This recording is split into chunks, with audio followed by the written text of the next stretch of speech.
Hello and hello. Thank you so much for joining me today. Are you ready? I'm ready. It's been 19 years since I reacted to part 3 of Volker Pispers, History of USA and Terrorism. So I'm ready to do part 4 now. Okay. Granted, it's been 19 years, so I had to go back and watch the end of part 3 to even know what we were talking about. We were talking about the mercenaries that the USA hired, whether directly or indirectly, to fight the Soviets in Afghanistan. And now, now that that war was over in Afghanistan, what did the mercenaries do? Well, they only knew how to fight, so they looked for new employers. That's where Volker Pispers left off. So, let's just jump into it, right? Let's do it. It's been 19 years.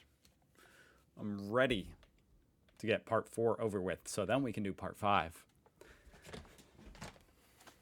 Next year, maybe. Let's do it.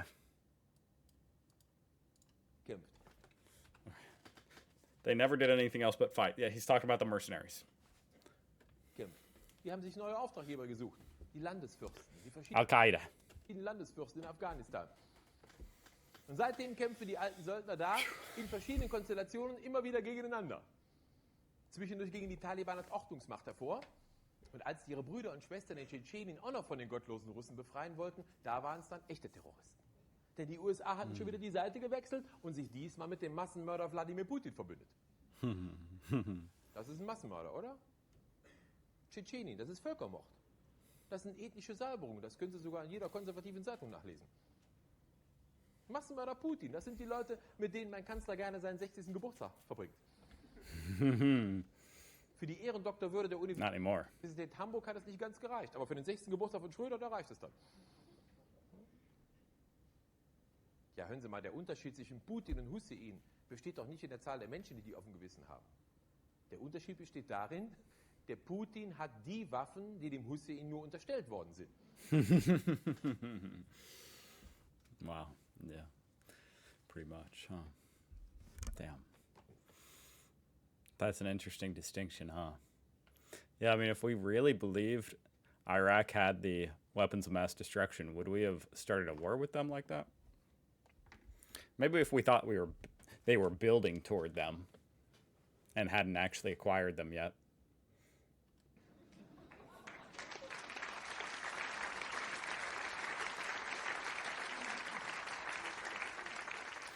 It's so interesting. It's crazy how freaking far back all this history goes, and it's so sad to me how major players in world affairs like Putin are still not just relevant, but, the most relevant people in the world today, some of them. And this is 17 years ago. No, this is 20 years ago. 21 years ago, and we're still having to talk about it. Holy shit. It's like disgraceful. I don't know what to say. It's like, wow, this one dude, Putin, we're still talking about Putin. It's sad that we still have to talk about him. It's just one man. Can they have it can they elect someone else? Hätte der Hussein all die Waffen wirklich gehabt, der wäre doch niemals angegriffen worden. Der wäre heute noch im Amt. Der wäre bei Schröder auf den 60. Geburtstag eingeladen worden. Der würde im Bundestag und auf der UNO oder würde der Reden schwingen über die Bekämpfung des schiitischen Terrorismus in seinem Land. He's got a point, right? Sadly, it's kind of like, I don't know. He's just got a point that once you have nukes, you have to be taken a lot more seriously.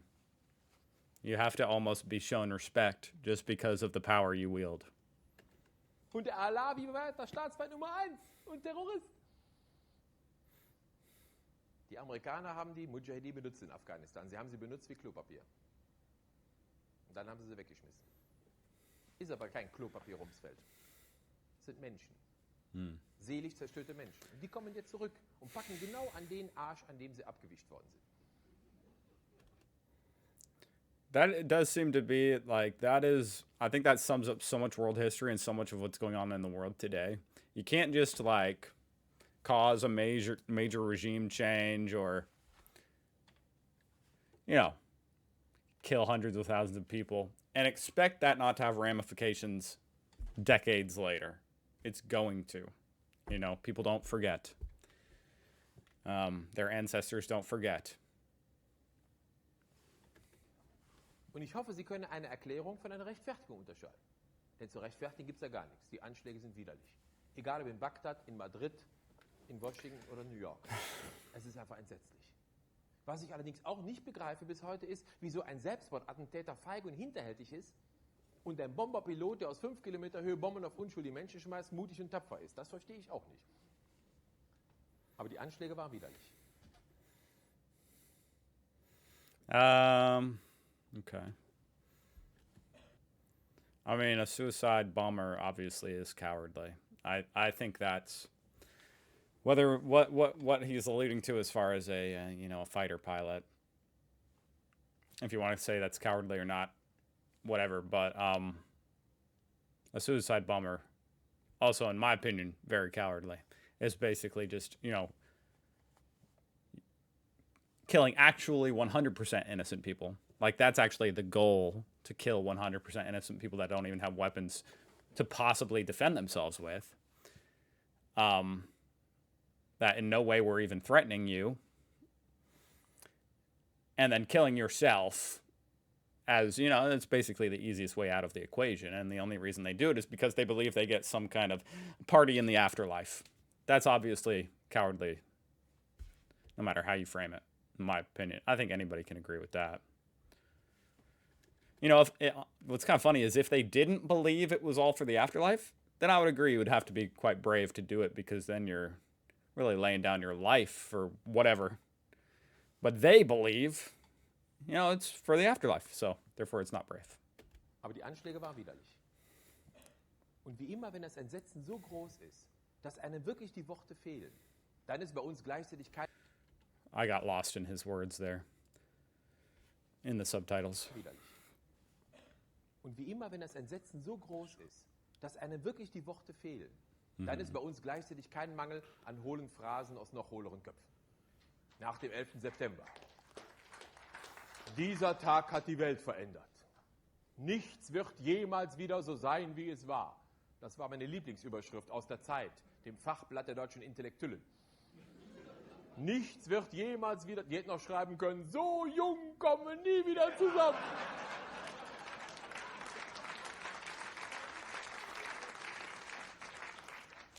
I do consider September 11th, considering I lived before, I'm old, so therefore I lived before September 11th. I lived after it. And I can tell you that, in my opinion, sadly, that did leave an everlasting mark on, at least over here in America, on the culture, the optimism in America. We went from being a very optimistic culture to being a more angry, a more pessimistic, a more scared culture. Intellektuelle Hilflosigkeit in die Zeitung gekackt. Apropos intellektuelle Hilflosigkeit, Franz Müntefering. Auch immer für einen Scherz gut. Müntefering meinte nach den Anschlägen des 11. September, als bei uns die Börse einbrach, das wäre so in der Globalisierung, hat der Müntefering gesagt. Wenn auf der Welt irgendwas passiert, betrifft uns das jetzt hier auch. Müntefering, ich weiß ja nicht, welche Drogen im Sauerland gereicht werden. Dang it. I hate when I don't, piece it together. I don't know what he's talking about, what he means. I don't know what drugs are offered in Saarland. That must be Saarland. That must be the German way to spell Saarland. That's always confusing to me. I don't know why they can't just be spelled the same, Like, why are the German states spelled differently in English than in German? Anyway, I don't know what he's talking about here, sadly. I wish I did. Uns das jetzt hier auch. I understand that. Müntefering, ich weiß ja nicht, welche Drogen im Sauerland gereicht werden. There just must be some context I don't know. Aber vielleicht erinnerst du dich ja noch, als in Oh, is that politician from Saarland? Ruanda 1 Million Tutsis für den Hutus ermordet. He's basically just making fun of him. Like, I don't know what kind of drugs you're smoking, but okay, I think I got it. ja noch, als in Ruanda 1 Million Tutsis von den Hutus ermordet wurden. Damals mit Hilfe der Franzosen. Jeder darf ja mal. Müntefering, da brach bei uns die Wirtschaft zusammen. Weißt du noch, Müntefering, Globalisierung. Wir Exportler. I have to say, this Volker Pispers dude, he's got a hell of a hard drive up there for world history. I like him. He's very sharp, he's clever, and he's got seemingly an endless...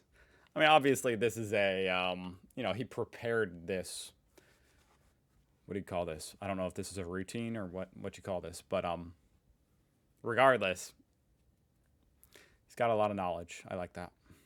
Dazu Nummer 1 Million Konsumenten auf einen. I admire it because honestly, my capacity for world history, my hard drive space just isn't that big.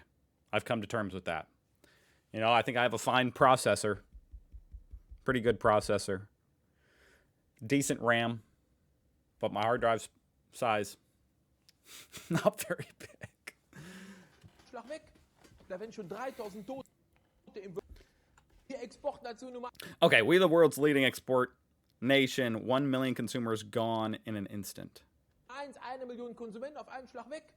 Da werden schon 3. Hey, if just 3,000 dead in the World Trade Center lead to all German companies losing 30% of their value the next day. 3000 Tote im World Trade Center. Am nächsten Tag alle deutschen Firmen 30% an Wert verlieren lassen? Aber da wird der Müntefering Ihnen mit Hilfe der Analysten erklären.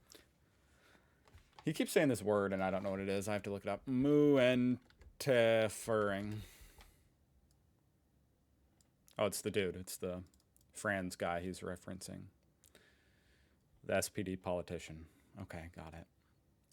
But then Franz, with the help of analysts, will explain to you. Sie dürfen das nicht mengenmäßig beurteilen. Hold on. Sorry. Sie können 3000 Amerikaner You can't equate 3,000 Americans with 1 million nicht Africans. mit 1 Million Afrikaner gleichsetzen. Die müssen das qualitativ einschätzen lernen. In Südafrika sterben jedes Jahr 1 Million Menschen an AIDS. In South Africa or in Africa as a whole? I think it's a missing... I assume... I mean, if 1 million people are dying in just South Africa of AIDS, now I guess I have to... Did he say that? Let me listen again. I'm assuming it's the captions being wrong. In Südafrika sterben He did say South Africa, I guess. Maybe. Death. Hold on. Okay, wow. So I guess, you know, the epidemic was really at a peak in this time, around 2004. And about 2.1 million people died that year worldwide. And as far as South Africa, I know this isn't necessarily the best source, guys, but you know, I gotta move on quick. You know what I mean? Whoa, what even happened? I didn't even know I was down here in the corner. Look at me down here in the corner. Anyway, apparently 290,000 people, at least according to ChatGPT, for what it's worth. So I really don't know if he meant to say South Africa, or if he did say South Africa, or if that's just a captioning problem. Anyway, let's move on. Let's move on. jedes Jahr 1 Million Menschen an AIDS. All right. Man kann die Leute lange am Leben halten. Man kann AIDS nicht heilen. Man kann aber den Ausbruch der Krankheit viele Jahre hinauszögern. Die Medikamente gibt es. Die sind aber so teuer, die kann sich kein Afrikaner leisten.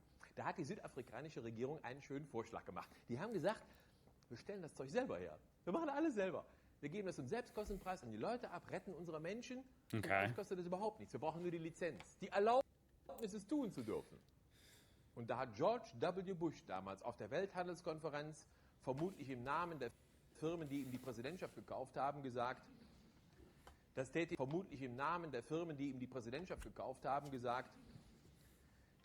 wirklich leid, aber billige Medikamente, das verstieße gegen die Prinzipien der freien. Yeah. That's why capitalism... I love capitalism and everything, honestly. I know what some of you guys are going to say. Okay?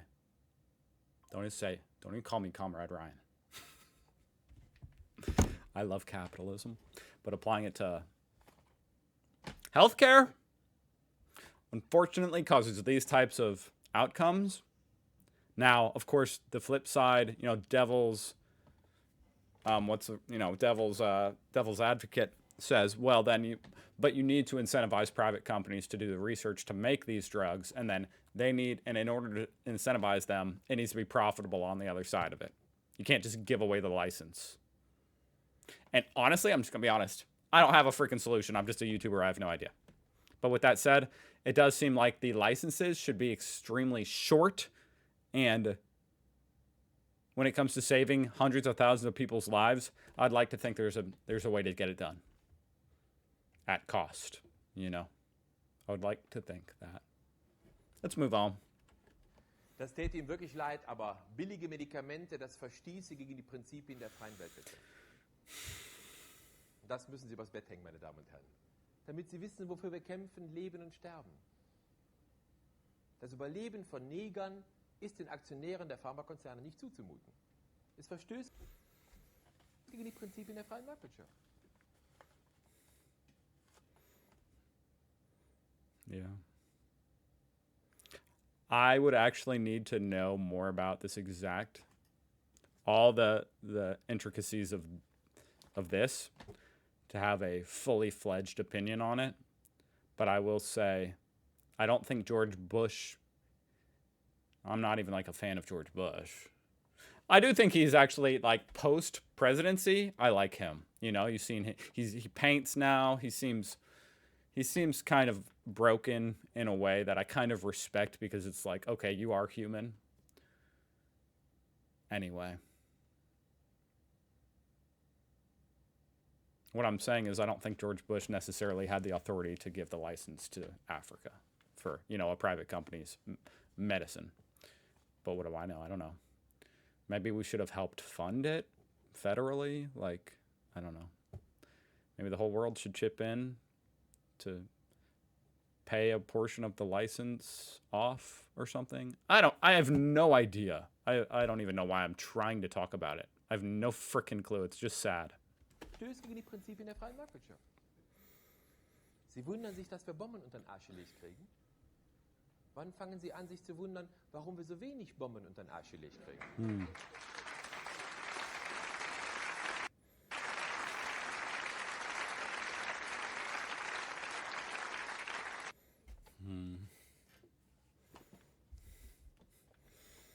Wow. Quite a statement. I really like this man because he makes you think. You know, it definitely makes you think.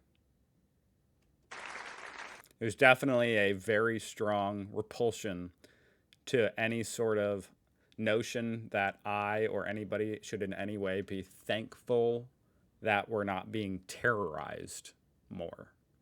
Meaning, thankful to the terrorists for not blowing up innocent people more often. That's a very difficult thing for me to say. Yeah! Thank you!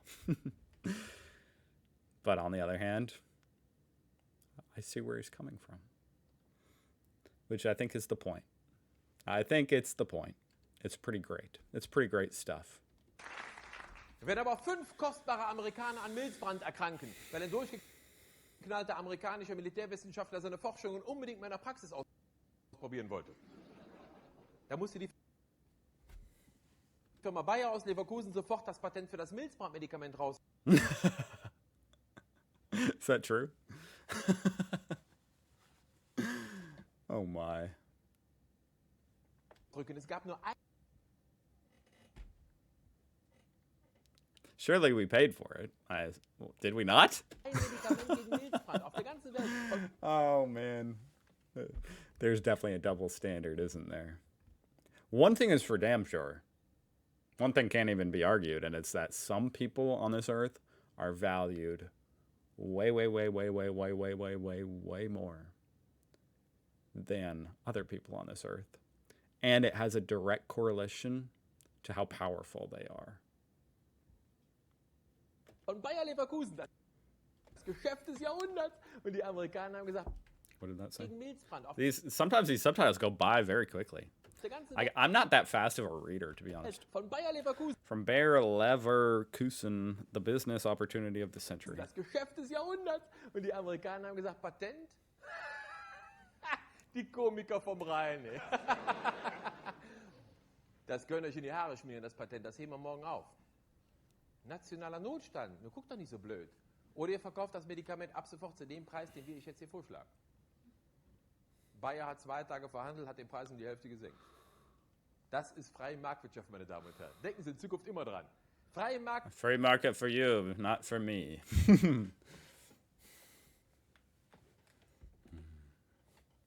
Marktwirtschaft heißt nur eins. 5 Amerikaner sind 10-mal so wertvoll wie 1 Million Südafrikaner. Der Amerikaner ist die Orchidee unter den Menschen. Yeah. That's because, yeah, America holds a lot of power. All of a sudden, when it's you, a lot of your principles go out the window. That's for damn sure. That you're not affording to other people. That's for damn sure. Okay, der Rumsfell ist die Stinkmorchel. Aber der Amerikaner ist die Orchidee unter den Menschen. Wir Europäer sind vielleicht ein Gänseblümchen. Der Rest ist Unkraut, da können Sie noch Pfeife rauchen. Schütten Sie mal einem Amerikaner einen heißen Kaffee über die Hose. Sie haben einen Prozess am Hals, da werden Sie Ihres Lebens nicht mehr froh. Die Kinder verklagen Sie noch, weil die mit einem traumatisierten Vater groß werden müssen. That one I have to take a small amount of issue with because I assume he's referring to a famous case here in America where an elderly woman got a coffee at McDonald's and it spilled in her lap and she sued and got like millions of dollars or whatever. But if you look into the case a bit, the lid wasn't or the cup, either the cup or the lid wasn't properly seated, and the coffee was so hot that it like tore up, like it mutilated her bottom and upper legs, like totally mutilated. So it wasn't just like, oh, I got hot coffee on me. It was like, oh, this mutilated me. So, I mean, I do have to at least say that for context. Wenn aber eine amerikanische Friedenskampf Did the kids really get money, though? What? Bombe-Erhaltungsstaffel. Das wiederhole ich nicht. Ich bin froh, wenn das einmal richtig rauskommt. Wenn die in Afghanistan Patrouille fliegt und in einem afghanischen Bergdorf feiert jemand Hochzeit. Und es ist gute afghanische Tradition, bei der Hochzeit ein paar Salutschüsse abzulassen. Und es ist gute amerikanische Tradition, die wir jetzt auch aus dem Irak wissen, Salutschüsse sofort freundlich zu erwidern. I wonder if this was after the WikiLeaks famous leak. What was it called? Collateral damage or something? Collateral. The video had a name, but it was, you know, the peak WikiLeaks, and they leaked this video from a bomber gunning down innocent people in Iraq. Now, of course, they didn't know they were. I think it was like journalists with cameras. They thought they were guns. Now, and that's not to defend it at all. It's obviously profoundly negligent and profoundly unacceptable, I guess, is all I can say. It's a disgrace. But yeah, I don't know if that's what he's referencing, this type of thing. When was the WikiLeaks? When was that? I guess I'll look it up since I freaking talked so much about it. WikiLeaks collateral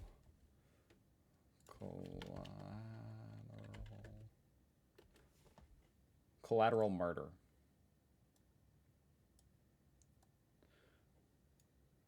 Oh, this was in 2010. Okay, so a little bit later. Obviously, I'm not going to play these videos right here.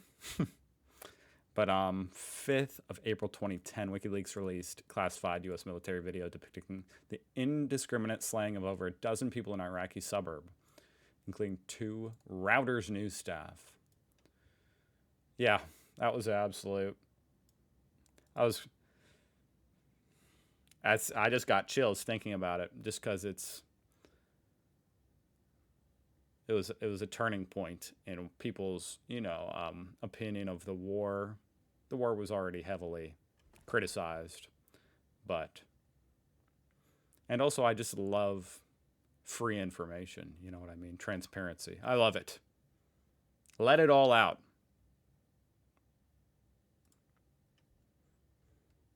Let it all out, and pardon Edward Snowden. All right.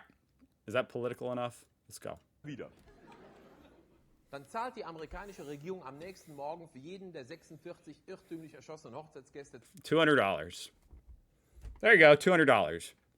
And then, you know, what's even more, maybe not even more, but what's also egregious is the cover-up and the collateral murder in particular is what I'm thinking about. You know, they tried to cover it up.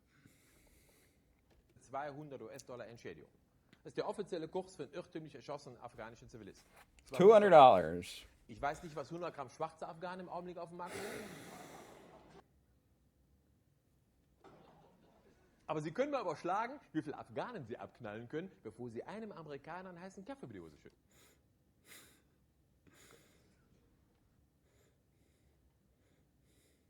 Bei uns war die Hölle los nach den Anschlägen. Peter Struck blieb es vorbehalten, zu rufen, jetzt sind wir alle Amerikaner. Ja, ich weiß nicht, wie es Ihnen geht. Ich habe schon Probleme genug damit, Deutscher zu sein.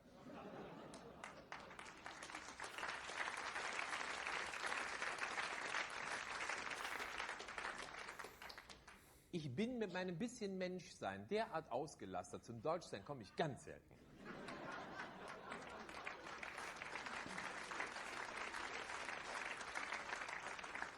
Plötzlich waren wir alle Amerikaner. Vor ein paar Monaten waren wir plötzlich alle Spanier. Man kommt gar nicht mehr hinterher. Vielleicht sind wir morgen alle Franzosen, Holländer oder Belgier. Man muss ja schon Nachrichten gucken, um zu wissen, was man sein muss. Nur eines bleibt Ihnen erspart. Der Struck wird nie kommen und sagen, jetzt sind wir alle Afrikaner. Was uns nicht erspart blieb, war der Kanzler mit seinem unglaublichen Geschwafel von der uneingeschränkten Solidarität. Und immer wenn du meinst, blöder geht's nicht mehr. Und das denke ich bei Schröder in immer kürzeren Abständen. Immer wenn du meinst, blöder geht's nicht mehr, kommt von irgendwo ein Merkel her. No, we can't do part 5 yet. It's still 2025. We can't do that yet. I don't know. I'm inclined to react to part 5 quite soon, actually, just because that was very good. That was very interesting, very intriguing. Definitely got me thinking. I think this dude is highly valuable, and people like him.